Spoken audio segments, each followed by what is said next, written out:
friends, Heidi here from Rain Country. God is good all the time. Well, I'm here today to read to you a few testimonies I collected from a video that published a while back called What If I Can't Afford to Prepare? And so this is all about encouragement, and these are real life stories I wanted to share with you, but I will be linking back to that video in the description box down below so you can go watch and listen to it and also read through more of the great comments that are under there. So let's get started on these now. Hi Heidi, good topic. I hope my answer speaks to the single mom or dad or other caregiver that has an entire household on their shoulders and it feels hopeless and like the weight of the world. You can do this. I was where you are in 2015, a single mom, newly divorced and barely keeping my head above water. Then one day, I and my coworkers witnessed an unprecedented major layoff no one saw coming. It was so huge it made national news that day.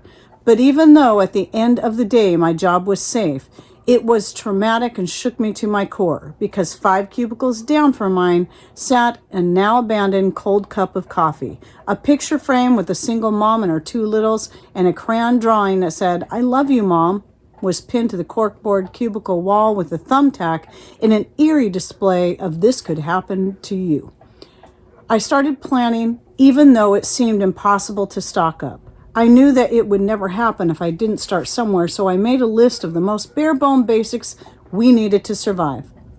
When I got groceries the following payday, I bought an extra container of sea salt, a box of baking soda, a gallon of vinegar, a pound of beans, and a 5-pound bag of rice. That's it. It meant nothing special to treat yourself with. No little chocolate bar even, no candy, mints, or treats. Nothing. I got bare bone basics for meals for the next 2 weeks. We ate more leftovers than normal, and I took bean burritos to work for lunch. The following paycheck, I did the same thing, only I made a homemade pizza and swapped it back and forth between frozen homemade burritos and cheese pizza. Month 2, repeat. Breakfast became home bag packets of cinnamon oats from a cheap container of store brand rolled oats every single day. Later on, I was alternating homemade muffins with oats, all the while building our tiny little emergency pantry stockpile a few containers at a time. Within 6 months, I was saving a significant amount of money on groceries and had a decent-looking beginner prepper pantry, all on a single mom below middle-class wage. To be honest, this mindset wasn't new to me, as I had done the mental gymnastics and logistics before.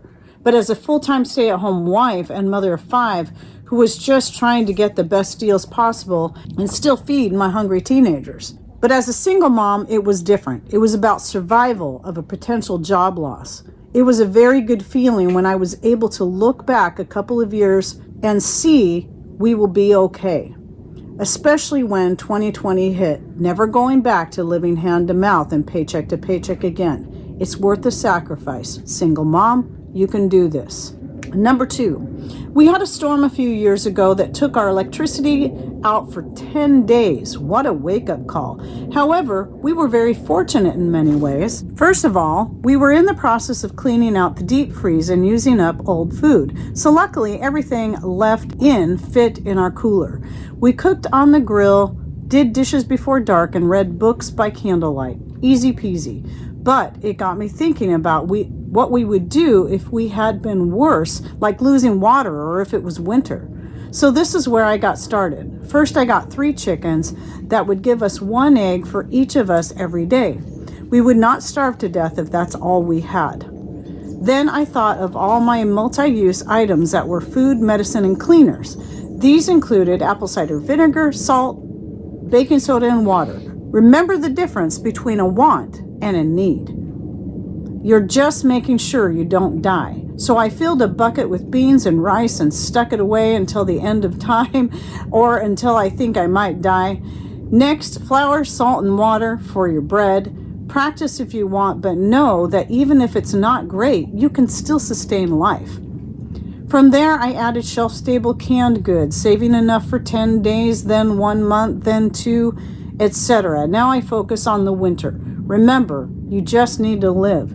1 can of vegetables or fruit can be split between 3 of us and we will not die. It's much less overwhelming when you don't think about meals like we are used to having. 3 years have passed and I have 5 chickens because they are so stinking cute and a garden. I've returned to canning, baking bread, and I have a pantry in the basement that will keep us alive for many, many months. I hope this helps. All right, now here's number 3. This is a short one. Our emergency came in the form of my son and his family moving in until their home was built. Habitat. He had lost his job. We went from a house of 2 to a house of 9. If not for my storage, we would have had a hard time. I began my storage by eating fresh food from the garden and storing the extra, but continuing to buy food as though there was no garden to lean on, and I stored that, which is really important. So, having a garden, it can take a long time to really build a garden and get it to a point where you're really producing enough just for yourself alone, and it could take practice, and every climate is going to be different, and every soil condition is going to be different, and every pest you have to deal with is going to be different. So you need to start practicing this right away, even if you're going to garden, that is, even if it's just a little bit. And then realize that, especially as you're getting started, you're not going to be able to fully depend on that. So putting up a little of other things, especially the things you can't grow, are going to be important. Okay, my last story. So it looks like I only have 4, but this one's a little bit longer. As background, my husband and I had been in grad school in 2001, but I had started school and finished a year earlier. So I was in the Midwest at my new job, and my husband was still in Arizona in school. I lived in a cheap apartment with diminished supplies. Since we split everything we had and ran down my food supply for an easier move. This was in August 2001. Then 9/11 happened a month later. I was faced with going to the grocery store with people in absolute panic, price gouging, and empty shelves. I was determined not to be in a position of lack and panic like that again. So we got methodological. I created a spreadsheet of 7 breakfasts, lunches, and suppers with basic and inexpensive ingredients like oatmeal and raisins, peanut butter and jelly, and supplies to make bread, which thank goodness we knew how to do. And spaghetti, tomato sauce, and green beans. I figured out how much we were going to be eventually in the Midwest where my job was, so I bought for 2, needed of each item to have food for 2 weeks, and budgeted money to buy some of that extra food the next time I went to the grocery store. When I got the oatmeal that I needed for 2 weeks, I put that item in bold on my spreadsheet and then moved to another item to focus on buying the next grocery trip. Once I got 2 weeks of food, I extended that to a month, then 2 months, etc. Seeing all of those bolded items on my spreadsheet was a huge motivation for me to keep going. Once my husband finished school and we moved into a house, we focused on putting in edible landscape and garden. We used my storage/meal plan and garden to make our menus for the week. Once I could grow beans, for instance, then I wouldn't need to buy them and could replace this item on my list with something else, like pineapple, which I will never be able to grow in the Midwest. We also shop sales, and since flash food became available, I get good quality food. Honestly, most of the time it looks like nothing is wrong with the items at all, deeply discounted. In this way, we have not only been able to slowly and wisely develop food storage as tastes change over time and you don't want a huge can of some trendy item that you realize later you don't like or use, but also have been able to develop gardening, dehydrating, fermenting, and canning, which was the last skill I learned, as it was more expensive to begin than the other 2 skills. Importantly, we have also taught these skills to our children so that they get off on the right foot with understanding how to budget, cook from scratch, garden, preserve, be self-reliant, and resilient, among other skills. And with that last story I wanted to share, I do have a video out also on getting started in food preservation, starting with the very cheapest way to get started, which doesn't even have to cost anything other than the food you may purchase.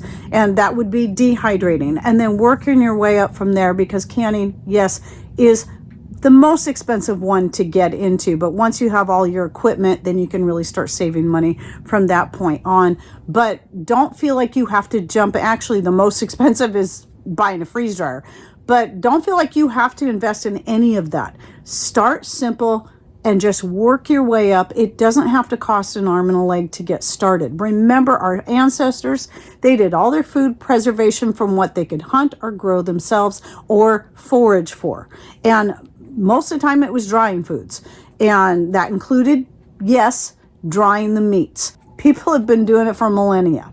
So anyway, and any other videos I can think to put down below that I think will be helpful for those who are just needing to be encouraged and needing to know where to start, I'll put those in the description box. So don't forget to click on either more or show more somewhere right down here below the screen, no matter what device you're on. That should open up the description box so you can find all the information I'll be putting in there. And any other stories you would like to share, your own testimonies, please put those in comments down below here as well. Thank you for watching. Take care and God bless.